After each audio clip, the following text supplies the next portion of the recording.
So in this chemical equation, we have propane reacting with oxygen and producing carbon dioxide and water. One of the first things that we need to do is determine how many atoms we have in each side. So we have 3 carbon atoms, and we have 8 hydrogen atoms, and we have 2 oxygen atoms. On the product side, we have 1 carbon atom, and then we have 2 hydrogen atoms, and then we have 2 plus 1 gives us 3 oxygen atoms. Now, we need to identify the loner, also known as the pure element. That is the one that is not part of a compound. So the only one that is not part of a compound would be oxygen. Next, we need to identify the 1:1 ratio, also known as the pair element. That is the element that appears one time in the reactant and one time in the product side. And it doesn't matter if the subscripts are different, and they can be part of a compound.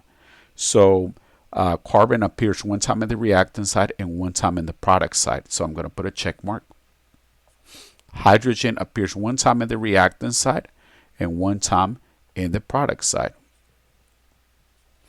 And oxygen appears one time in the reactant side, but 2 times on the product side. So I'm not going to put a check mark.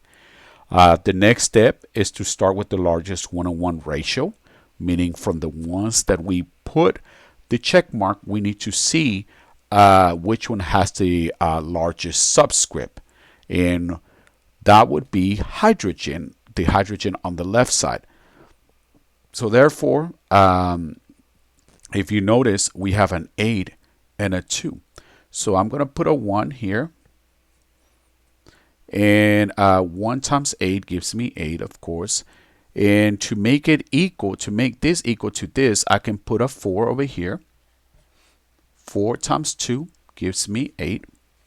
So now my hydrogens, they are balanced.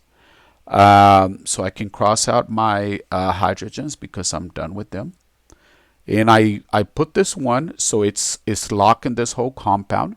So 1 times 3 gives me 3. So therefore I need to have 3 over here as well.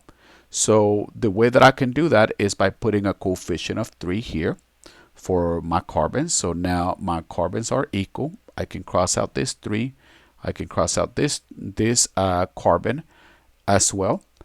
And from there, notice that the only thing that is not balanced are the oxygens. It's a good idea to try to leave the loners towards the end. Usually, if you have loners in your chemical equation, sometimes you don't have loners, then leave them towards the end.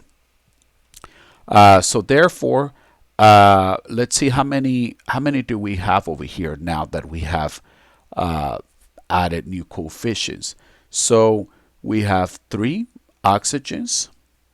I'm sorry, 3 times 2 equals 6. And then over here we have 4. So 6 plus 4 gives us a total of 10. So I need to have 10 oxygens over here. So how do I do that? Well, of course, I would have to put a 5 here, because 5 times 2 gives me 10. And it is at this point that everything is balanced. 3 and 3, 8 and 8, and then 10 and 10.